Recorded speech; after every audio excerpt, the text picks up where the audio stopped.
हाय दोस्तों, कैसे हैं आप सभी। मैं डॉक्टर आनंद व्यास फिर से अपने YouTube चैनल पर आप सभी का स्वागत कर रहा हूं और आशा कर रहा हूं कि सभी ठीक है, मस्त हैं और एग्जाम की तैयारियों में जोरों शोरों से लगे हुए हैं। तो वैसे तो ईमानदारी से मूड बोलता हूं कि आज कोई वीडियो अपलोड करने का मूड था नहीं, लेकिन बच्चों की बहुत ही डिमांड आ रही है। आपका ये प्यार है कि जो आज मेरे को फिर से इस स्क्रीन के सामने खड़ा कर दिया। ऑलरेडी इस टॉपिक के ऊपर मैं एक वीडियो बना चुका हूँ, लेकिन बच्चों ने कहा था कि सर आपके उस वीडियो के अंदर आपने कोई एग्जाम्पल नहीं दिया। तो आइए आज अपन एग्जाम्पल के थ्रू केस स्टडी सॉल्व करेंगे कि अगर एग्जाम के अंदर आपको कोई केस स्टडी मिलती है तो उसका क्या प्रोबेबल सॉल्यूशन है और आपको कैसे उसको अप्रोच करना है और कैसे उसका सॉल्यूशन करना है। आपकी ऑन डिमांड के ऊपर ये वीडियो बनाया जा रहा है। आप सभी को बता देता हूं पहले कुछ इंफॉर्मेशन कि बिजनेस कम्युनिकेशन जो आपका नेक्स्ट पेपर है उसके सारे वीडियो और प्लस उसके इंपॉर्टेंट क्वेश्चंस मैं ऑलरेडी अपलोड कर चुका हूं। मेन प्रॉब्लम आ रही है बच्चों को स्टैटिस्टिक्स के अंदर, उसके वीडियो कल से आपके पास आने शुरू हो जाएंगे। सारे थ्योरी प्लस न्यूमेरिकल, जैसे कि हमने अकाउंट्स में देखा हमारे साथ चोट हुई कि सर सारी थ्योरी आ गई पार्ट सी के अंदर, न्यूमेरिकल का कोई क्वेश्चन आया ही नहीं। फाइनल अकाउंट का न्यूमेरिकल देखने वाले थे हम और उसकी थ्योरी पूछ ली गई। तो ऐसा होगा कि पांचों वीडियो के अंदर अपन थ्योरी भी कवर अप करेंगे, न्यूमेरिकल भी कवर अप करेंगे। न्यूमेरिकल के लिए अलग से सेपरेट वीडियो भी रहेगा। तो कल के ऑनवर्ड्स आपको बिजनेस स्टैटिस्टिक्स के सारे क्वेश्चंस प्लस थ्योरी मैं करवाने की कोशिश करूंगा, ठीक है। और आप सबका जो प्यार मिल रहा है उसका तो फिर कहना ही क्या। आप सभी बधाई के पात्र हैं, आप सभी बहुत मेहनत कर रहे हैं। मैं तो केवल उसमें एक छोटा सा सहयोग दे रहा हूं, छोटा सा नॉलेज है वो आप तक पहुंचा रहा हूं ताकि आपके एग्जाम में मार्क्स अच्छे आए और आप अपने जीवन के अंदर कुछ अच्छा अचीव कर पाए, अपने जीवन में उसको सार्थक बना पाए, अपने माँ बाप का नाम रोशन कर पाए। मेरे लिए तो बस वो एक चिड़ियाओं के लिए आप पानी का थोड़ा घरौंदा ही रख देंगे तो ही मेरे लिए काफी हो जाएगा। तो ठीक है, आइए अपना टॉपिक आ जाते हैं। और आप सबके इस प्यार के लिए एक बार फिर से मैं डॉक्टर आनंद व्यास हमारी पूरी टीम की तरफ से आपको तहे दिल से धन्यवाद देता हूं। टेलीग्राम पे ऑलरेडी पीपीटी अभी थोड़ी देर में इसकी भी अपलोड कर दूंगा। 5th यूनिट और इंपॉर्टेंट क्वेश्चंस की अपलोड कर दी है। अगर कोई लिंक ओपन नहीं हो रहा है तो कुछ सॉफ्टवेयर चेंज करके देख लीजिए, माइक्रोसॉफ्ट ऑफिस में चेक कर लीजिए, WPS ऑफिस में चेक कर लीजिए, पीपीटी सब में खुल जानी चाहिए, ठीक है। अब आ जाते हैं इतने टॉपिक के ऊपर। टॉपिक क्या कह रहा है आज का, how to solve case study. Case study solve करनी है वो भी मैनेजमेंट पेपर्स के अंदर, यानी कि मैनेजमेंट ऑर्गेनाइजेशन हो गया, ह्यूमन रिसोर्स मैनेजमेंट हो गया। वो पेपर तो ऑलरेडी आपका हो चुका है, लेकिन MBA, BBA, BCom और BTech में कोई मैनेजमेंट का पेपर रहता है जैसे एंटरप्रेन्योरशिप डेवलपमेंट। तो आज के सारे पॉइंट्स अपन इसके ऊपर बात करने वाले हैं कि केस स्टडी सॉल्व कैसे करनी है। पहले मैं आपको उसका अप्रोच बताऊंगा, फिर अपन एक क्वेश्चन करेंगे और क्वेश्चन का सॉल्यूशन करेंगे। जो मैंने अप्रोच पहले वीडियो के अंदर बताई थी अप्रोच वही है, थोड़ा सा अब मैंने इसको फॉर्मेट के अंदर कर लिया है, ठीक है। चलिए आगे बढ़ते हैं।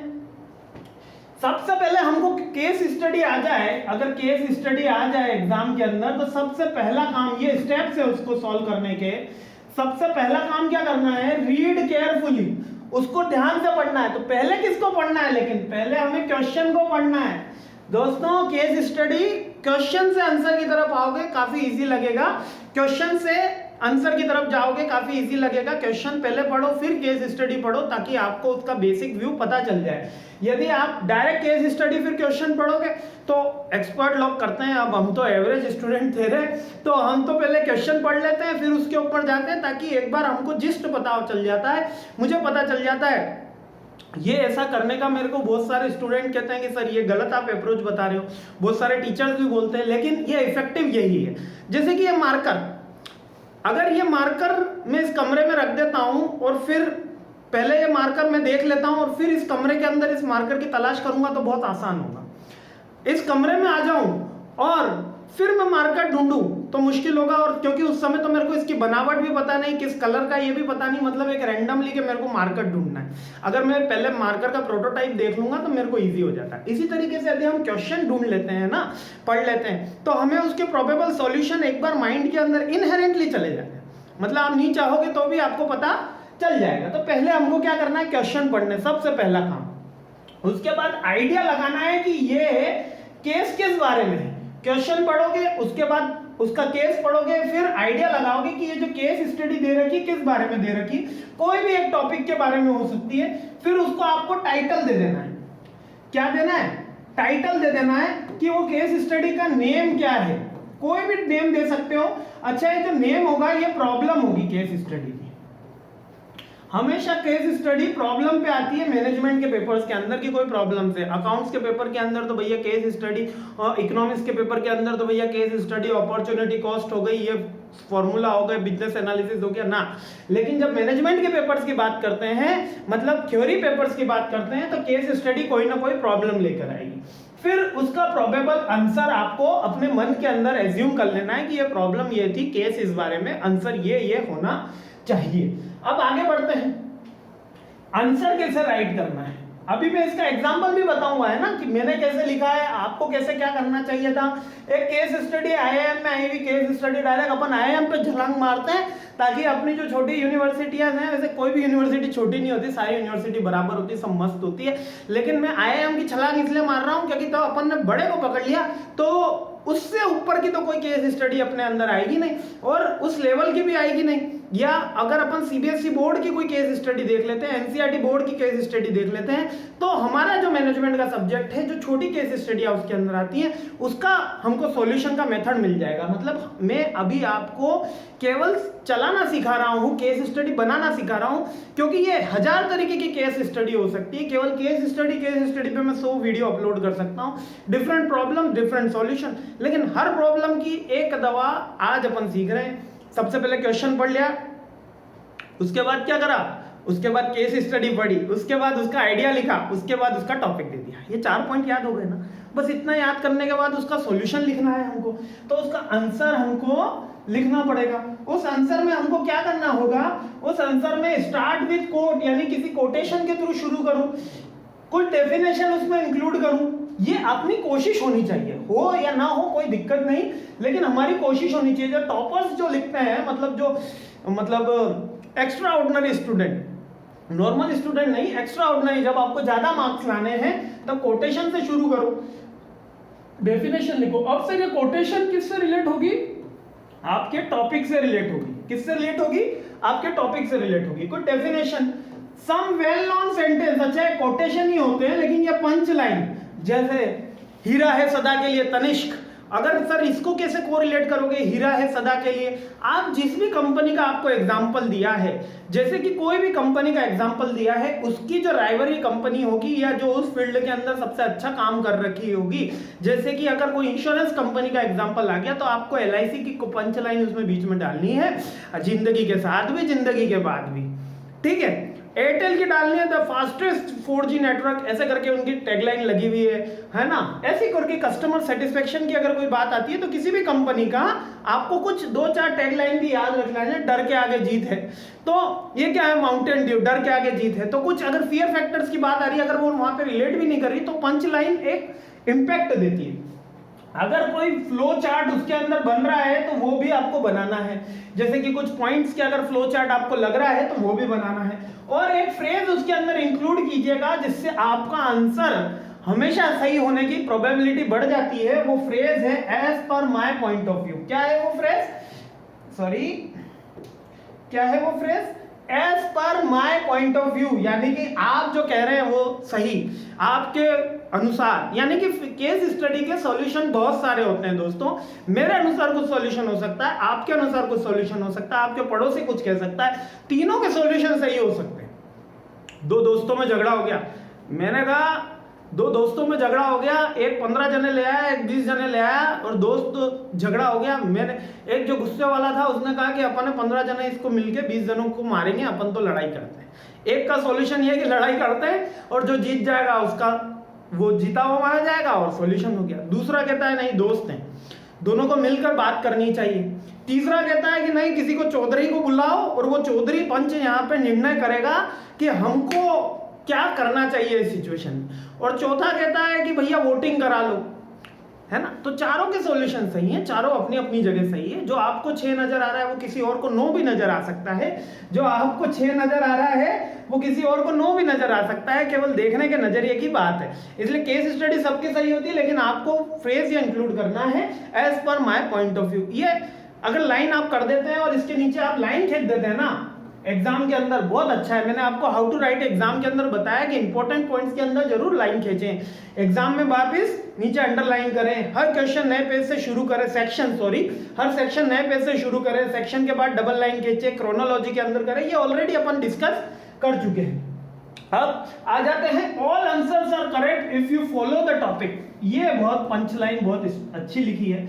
और लिंक थ्योरी टू प्रैक्टिस, यानी कि आपने जो थ्योरी पढ़ी है, मोटिवेशन की थ्योरी पढ़ी है, मास्लो की नीड हायरार्की पढ़ी है, ठीक है, थ्योरी एक्स और थ्योरी वाई पढ़ी है, ठीक है, centralisation decentralisation of the authority पढ़ी है, कोई भी चीज आपने पढ़ी हो उसको प्रैक्टिस में लेना, उस केस स्टडी से उसको रिलेट करके आपको प्रेजेंट करना है, ये आपका काम होता है। और सारे आंसर सही हैं, लेकिन अगर आप टॉपिक फॉलो करते हैं तो क्या, अगर आप टॉपिक फॉलो करते हैं, मान लीजिए केस स्टडी जो है वो मोटिवेशन के बारे में है और आप जो लिख रहे हैं वो डेलीगेशन ऑफ द अथॉरिटी लिख रहे हैं। अब बच्चों का क्वेश्चन था sir delegation of the decentralisation आपने नहीं करा, अरे एक टॉपिक रह गया, गलती हो गई, माफी, अभी ऑन स्क्रीन माफी मांग रहा हूँ, ठीक है। वो क्यों रह गया वो मुझे भी नहीं पता, क्योंकि शायद वो सिलेबस में कहीं पे एंट्री में स्पेस दब गया, अगर होता तो मैं बता देता। जो भी पूछ रहा है उसका मैं डेफिनेशन उसको व्हाट्सएप या सॉरी इंस्टा पे या यूट्यूब पे मैसेज कर रहा हूँ। तो कॉल मिला के all answers are correct if you follow the topic. यदि टॉपिक आपने सही पकड़ रखा है तो आपके सारे आंसर सही हैं as per your point of view, अगर आपने लिख दिया है। लिंक थ्योरी इनटू प्रैक्टिस, जो आपने थ्योरी है वो प्रैक्टिस के अंदर फॉर्म कर देनी है। आगे बढ़ते हैं, ये आ गई है केस स्टडी। अब जब इतनी बड़ी दिख रही है तो केस स्टडी को अपन इसको छोटा सा थोड़ा और बड़ा कर दें, हाँ अब दिख रही है, चलिए बहुत बढ़िया। तो केस स्टडी मैं पढ़ता हूं ताकि आपको इतना पढ़ने का थोड़ा एफर्ट बच जाए, है ना। तो मिस्टर पिंटू जी आ चुके हैं। मिस्टर पिंटू जी ने क्या करा है, केस स्टडी बनाई है मैंने, और इस तरीके की केस स्टडी आती है। एक बार आप चाहो तो स्क्रीनशॉट ले सकते हो, ये केस स्टडी है। लेकिन क्या मैंने ये बोला था कि पहले केस स्टडी पढ़ना है, अरे भूल गए ना, पहले तो अपन को क्वेश्चन पढ़ने हैं। केस स्टडी देखी, अगले पेज पे आ जाओ। क्या करना है सर, ये क्वेश्चन लिखे हुए होते हैं, क्वेश्चन पढ़ते हैं पहले, फिर केस पे जाएंगे। तो पहला अब अपन एग्जैक्ट 7 मिनट में आइडियल समय मान रहा हूं, ठीक है, 7 से 8 मिनट के अंदर इस केस स्टडी का सॉल्यूशन आपको करना है, इसको पढ़ना भी है। तो अपन एग्जैक्ट यहां पर 7 मिनट शुरू करते हैं, टाइम स्टार्ट नाउ। तो आप भी मेरे साथ पढ़िए और चेक करते हैं कि कैसे इसको अप्रोच करनी है। सबसे पहला क्वेश्चन क्या दिया हुआ है, identify and explain the quality of the management that Mr Pintu has introduced in the working of production department as correct measure to control the output of the worker. यहां पे पहला पॉइंट क्वालिटी का आया और एक मैनेजमेंट का आया, यानी कि क्वालिटी कंट्रोल से रिलेटेड केस स्टडी हो सकती है। क्वेश्चन देखते ही पता चल गया, अरे टॉपिक पता चल गया, जब क्वालिटी कंट्रोल, क्योंकि क्वालिटी कंट्रोल करना है ना भैया, क्वालिटी को मेजर। ओहो, पहला क्वेश्चन देखते ही टॉपिक पता चल गया, 50% काम हो गया। आगे बढ़ो, straight brief any 2 points highlighting the importance of the quality management, यानी कि वापस सेकंड क्वेश्चन क्या कह रहा है, क्वालिटी कंट्रोल की बात कर रहा है। आइडेंटिफाइड इन द पार्ट 1, कोई 2 पॉइंट ऐसा हाईलाइट कर दो जो क्वालिटी कंट्रोल के बारे में, इंपॉर्टेंस के बारे में बताते हैं। अब क्वालिटी कंट्रोल से तो सर बहुत सारे पॉइंट होते हैं, बहुत इजी है ये तो, अपन बिना केस स्टडी पे अभी गए नहीं, केस क्या है पढ़ा नहीं, लेकिन क्वेश्चन के आंसर दूसरे का तो मिल गया कि क्वालिटी कंट्रोल होने से क्या होता है, कॉस्ट कम हो जाती है, टाइम सेव होती है, वर्कर की एफिशिएंसी बढ़ जाती है, प्रोडक्टिविटी बढ़ जाती है। 4 पॉइंट भैया 2 ही पूछे, देखो क्वेश्चन सॉल्व हो गया। यही तो अप्रोच सिखाने की कोशिश कर रहा हूं, यही कि पहले आपने जैसे ही टॉपिक निकाला आपको पता चल गया क्वालिटी कंट्रोल की इंपॉर्टेंस के 2 पॉइंट लिखने हैं, या तो 2-4 याद हो गए, 2 ही लिखने हैं, आप भी निकाल सकते हो, कोई ऐसा बड़ा काम नहीं है, बस ये आपको देखना है। अब अपन चलते हैं केस पर कि केस क्या था। केस ये है, मिस्टर पिंटू, थोड़ा सा इसको थिंक, हाँ, mister Pintu join a garment factory as a plant supervisor. Mister Pintu क्या कर रहा है, joint garment factory as a plant supervisor in the Lucknow. Lucknow में एक गारमेंट फैक्ट्री उन्होंने ज्वाइन करी है। He observe that the output of the worker is very low. Output क्या आ रहा है वर्कर का, काफी कम आ रहा है। अब ये गोले बना दिया करो, मत घबराओगी, मेल प्रैक्टिस होगी, चीटिंग होगी, अरे गोले बना दो केस स्टडी पे, क्यों है आउटपुट लो है compare to the standard set of the performance. कुछ लिखा मत करो, लेकिन गोले बनाओगे तो काफी इजी रहेगा। On analyzing the reason for the same, he finds out a lot of time the worker is wastage is getting to requisites material issued from the store. Mister Pintu है, एक गारमेंट कंपनी में उसकी job लगी, वहां पर उसने देखा कि वर्कर जो है वो टाइम वेस्ट कर रहे हैं। क्यों कर रहे हैं? क्योंकि उनको जो रिक्विजिट मटेरियल होता है वो समय पे नहीं मिल पाता है। अब weather he asking the store keeper complain, उसने स्टोर कीपर से कंप्लेन करी कि भैया ये समय पे मटेरियल क्यों नहीं दे रहे हो। तो there is no harmony in the worker the production department as the whole, यानी कि वर्कर में कोई भी हार्मोनी यानी कि कोऑर्डिनेशन नहीं है। Every day the worker approach him the last minute of the produce different kind of thread, laces, mirror and buttons। यानी कि गारमेंट फैक्ट्री है, वहां पे क्या होगा, कपड़े के लिए लेस लगेगी, थ्रेड लगेगी यानी धागे लगेंगे, बटन लगेगा। और वो ये कह रहा है स्टोर वाला कि आपके प्रोडक्शन डिपार्टमेंट में कोई ढंग का आदमी नहीं है, हमेशा आखिरी बार में आते हैं, जब आग लगती है तभी कुआं खोदने की बात करते हैं। इस कारण से मेरे पास प्रोडक्ट नहीं होता। If it is not available in the store then he place an order, फिर वो ऑर्डर नहीं होता तो वो ऑर्डर प्लेस करता है to purchase officer. As the result lot of time of the worker is wasted. So in the order to integrate the various production activity, henceforth Mr. Pinto ensure that the storekeeper is informed well and the 3 days in advance about the requisite material, यानी कि वो चाहता है कि 3 दिन पहले उसको material मिल जाए। Consequently, the storekeeper is able to keep the material ready for the workers every morning in accordance with their requirement. In context the above case, in context to above case, ये एक case है, छोटा सा case. Mister Pintu एक दुकान में एक company में काम करने गए, गारमेंट की कंपनी थी। वहां जाके उन्होंने देखा कि जो गारमेंट वाले हैं वर्कर है वो टाइम वेस्ट कर रहे हैं। क्यों? क्योंकि उनके पास मटेरियल नहीं है। मटेरियल क्यों नहीं है भैया? क्योंकि वो स्टोर के पास आखिरी टाइम में जाते हैं। स्टोर वाला भी क्या करे, परचेज को ऑर्डर देता है। परचेज को जब वो ऑर्डर देता है तो वो 2 दिन में आता है। तो मिस्टर पिंटू ने कहा 3 दिन पहले से हम आपको ऑर्डर देंगे, हम क्या करेंगे, रिक्वेस्ट रखेंगे ताकि स्टोर कीपर भी रेडी रख सके मटेरियल और प्रोडक्शन जो है वो कम नहीं हो और वेस्टेज ऑफ टाइम रुक जाए। यानी कि क्वालिटी कंट्रोल की ही बात है, टाइम मैनेजमेंट की ही बात है, वेस्ट मैनेजमेंट की ही बात है। तो यहाँ पर जो टॉपिक्स हमको निकल कर आए, कौन से टॉपिक निकल कर आए भैया, कौन से टॉपिक निकल कर आए? चलिए देखो, सॉरी, कौन से टॉपिक निकल कर आए इस केस स्टडी से? इस केस स्टडी से टॉपिक निकल कर आया waste management. Waste, time waste है ना, टाइम वेस्ट मैनेजमेंट तो अगर कर सकते हो तो ये टाइम वेस्ट की क्वालिटी, टाइम वेस्ट कंट्रोल आप मान सकते हो, ठीक है। और यकीन बता रहा हूं ये केस स्टडी में भी आपके साथ दूसरी बार ही पढ़ रहा हूं। पहली बार मैंने अभी जस्ट पीपीटी डाउनलोड करी थी तब पढ़ी थी, और सेकेंड टाइम अभी पढ़ रहा हूं।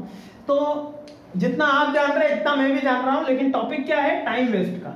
सेकंड टॉपिक क्या है? क्वालिटी कंट्रोल का। क्वालिटी यानी वर्कर आउटपुट कंट्रोल। क्वालिटी केवल प्रोडक्ट रिलेटेड नहीं होती, क्वालिटी कंट्रोल का, ठीक है। तो ये 2-3 चीजें हमने इसकी थीम आइडेंटिफाई करी। एक तो वेस्ट टाइम वेस्ट हो रहा है, यानी कि वेस्ट मैनेजमेंट जो हमारा टाइम वेस्ट है उसको हमको कम करना है। दूसरा क्वालिटी कंट्रोल की बात करनी है। तीसरा एक अगर इसमें और ढूंढना चाहो तो हार्मोनी का भी एक पॉइंट था, coordination, importance of the coordination, importance of the coordination, quality control, time waste management का जो है कि कैसे उसको रिवोक किया जाए, रोका जाए। ये 3 इसके मूल पॉइंट निकले। ये आपको पता होने चाहिए, ये टॉपिक पता होना चाहिए, तब हम इसका सॉल्यूशन राइट अप कर सकते हैं। जब इतना पता चल जाएगा, यहां पर अब कोड्स आ गए, ठीक। तो हम स्टार्ट करेंगे यहां से। कहां से स्टार्ट कर रहे हैं?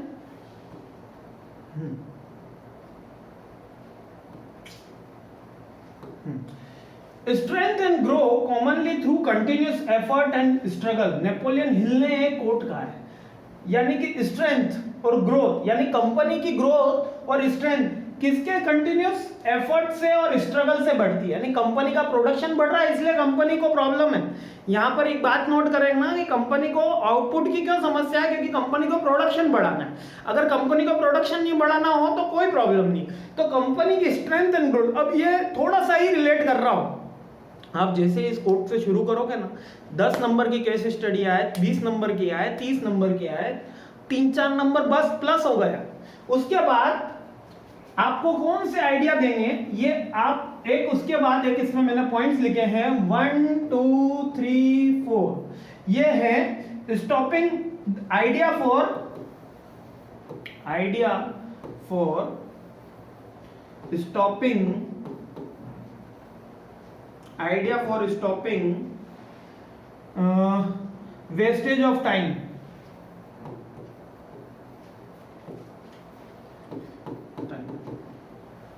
कौन कौन से आइडिया हैं या कौन कौन सी चीजें हैं जिनसे टाइम मैनेजमेंट किया जा सकता है। पहला, what not to do even through the companies time employ. Company के एम्प्लॉय को बता दो भैया टाइम वेस्ट करने की जरूरत नहीं है, कौन कौन सी चीजें करना है। प्रोडक्टिविटी पे रिवॉर्ड देना है, यानी कि अगर आपने एम्प्लॉइज को वर्क, एक होता है पीस वेज रिजेट, आपने पढ़ा होगा ये, अब थोड़ा सा भूल चुके हैं, वापस से मैं कंफर्म कराता हूं।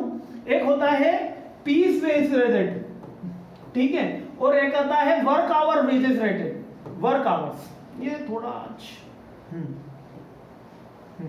वर्क आवर्स, एक वर्क आवर के अकॉर्डिंग होता है, पीस के अकॉर्डिंग होता है, यानी कि 10 बनाए पर पीस 20 रुपए आपको मिलेगा तो 200 रुपए बन गए, और अगर 15 बनाए 20 रुपए आपको मिल रहा है तो 300 रुपए बन गए।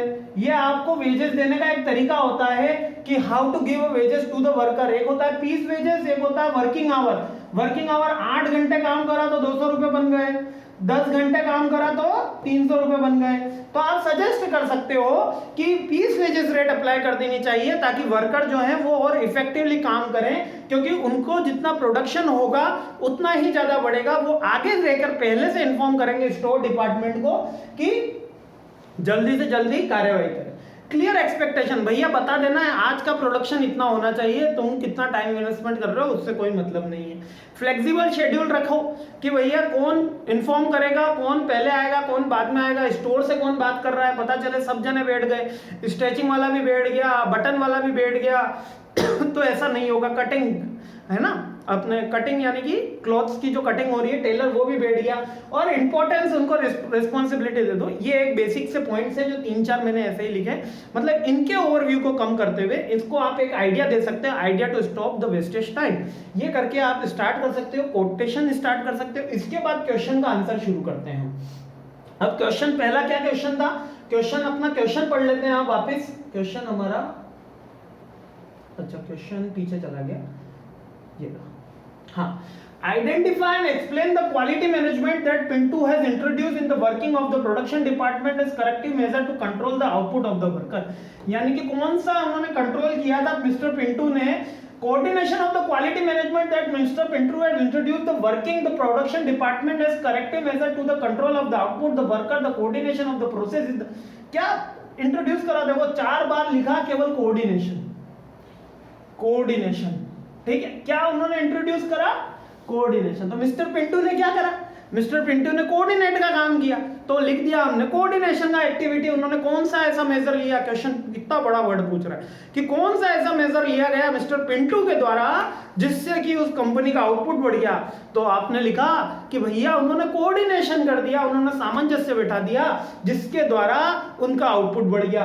3 लाइनों के अंदर वापस से वही चीजें रिपीट कर दी, आंसर आपका हो गया, कोटेशन ऊपर लिख दी है। एग्जाम्पल में अगर आपको लिखना है तो इसमें आप क्या लिखोगे, किसी भी ऑटोमोबाइल सेक्टर का नाम, कंपनी का नाम लिख देना, अरे टाटा लिख देना, किसी भी हीरो का लिख देना, किसी भी महिंद्रा का लिख देना, किसी भी मारुति सुजुकी का लिख देना, किसी का भी लिख देना। एक ऑटोमोबाइल कंपनी का नाम जो टाइमली डिलीवर करता है, पहले ऑर्डर बुक करता है, उसके बाद वो सारा कोऑर्डिनेशन करता है, एडवांस में सारी चीजें मंगाता है, फिर असेंबलिंग होती है, धाड़ धाड़ धाड़ धाड़ धाड़, एक एग्जांपल लिखा, किस्सा खत्म। मिस्टर बी क्वेश्चन, अब बी क्वेश्चन क्या कह रहा था, बी क्वेश्चन कह रहा था कि कोई 2 पॉइंट बता दीजिए जो इसके अंदर हो रहे हो। अब मैंने तो उस समय ही 4 बता दिए थे, लेकिन अभी अपन 2 पॉइंट और देख लेते हैं।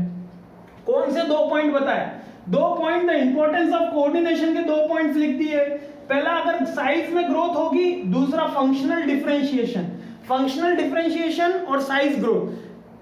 कोऑर्डिनेशन के 2 इंपॉर्टेंस बता दिए, अपन ने क्वालिटी कंट्रोल के 2 इंपॉर्टेंस बताए थे जब मैंने उसको सोल्व किया था। यहां पर ऑथर ने क्वालिटी कंट्रोल की जगह कोऑर्डिनेशन के 2 इंपॉर्टेंस बता दिए, यानी कि फंक्शनल, अगर साइज ग्रोथ होती है तो कोऑर्डिनेशन होना जरूरी है, और फंक्शनल डिफरेंशिएशन क्योंकि एक स्टोर वाला है एक प्रोडक्शन वाला है, दोनों में फंक्शनल डिफरेंशिएशन होता है, इसलिए दोनों का ट्रेंड फॉर्मुलेट, इन दोनों का कोऑर्डिनेशन होना जरूरी है। इसके अलावा कोऑर्डिनेशन क्यों होना जरूरी है, strengthening the power, cost cutting, increasing the profit, ये फिक्स पॉइंट्स है। आई होप क्लियर हो रहा होगा, नहीं भी हुआ है तो एक जिस्ट आखिरी 1 मिनट के अंदर बात समझ लो। सबसे पहले जैसी केस स्टडी आए उसको हमने वो क्वेश्चन पढ़ने हैं। क्वेश्चन पढ़ते ही हमको उसका सॉल्यूशन के ऊपर जाना है। सॉल्यूशन नहीं आ रहा है तब फिर हम केस स्टडी पढ़ने जा रहे हैं। केस स्टडी एक बार पढ़ ली, जैसे ही मैं टॉपिक लिख दूंगा, टॉपिक लिखने के बाद उस टॉपिक से रिलेटेड क्वेश्चंस के अंदर सॉल्यूशन है वो लिख दूंगा। अगर मैं कोऑर्डिनेशन का वहां पे भी टॉपिक लिखा है, जैसे कि मैंने यहाँ पर क्या करा था, तीसरा टॉपिक इन्होंने पिकअप किया है। देखो टाइम वेस्ट मैनेजमेंट का टॉपिक उसने पिकअप नहीं किया, क्वालिटी कंट्रोल का उसने टॉपिक पिकअप नहीं किया, यानी कि जिन्होंने आंसर लिखा, ऑथर ने जिन्होंने आंसर लिखा, उन्होंने हार्मोनी का टॉपिक पिकअप किया था। बराबर। तो अगर आप क्वालिटी कंट्रोल से भी करोगे तब भी सही है, टाइम वेस्ट मैनेजमेंट से भी करोगे तब भी सही है, टाइम मैनेजमेंट से करोगे तब भी सही है, प्रोडक्शन मैनेजमेंट से करोगे तब भी सही है। हर किसी का कहने का तरीका अलग है, लेकिन आप उसको कैसे लिख रहे हो, एग्जाम्पल लिख रहे हो, कोई फ्लो चार्ट इसके अंदर आया नहीं, फ्लो चार्ट मिसिंग है, एग्जाम्पल लिख रहे हो, कोटेशन लिख दो, इतना सा कर दो, सही कह रहा हूं, मजा आ जाएगा। केस स्टडी 30 में से 30 नंबर लाते हुए देखा है मैंने, और हमने दिए हैं बच्चों को 30 में से 30 नंबर, कहीं काटने की गुंजाइश नहीं रहती, केवल लिखने का थोड़ा ढंग अलग होता है, क्योंकि आंसर प्रोबेबली सबके अच्छे होते हैं, सही होते हैं, लेकिन टॉपिक इन 3 के अलावा और कोई टॉपिक नहीं हो सकता। अब आप यहाँ पर रिक्रूटमेंट ट्रेनिंग का टॉपिक डाल दो, ट्रेनिंग डेवलपमेंट का टॉपिक डाल दो, तो आउट ऑफ द बॉक्स हो जाती है, तब हम इतनी अच्छी मार्किंग नहीं दे पाते। खैर, best of luck for your exam, and statics के वीडियो मैं जल्दी लेकर आ रहा हूँ, और कैसा लगा, समझ में आया नहीं आया, प्लीज जरूर बताइएगा। Thanks for watching my this video, thank you.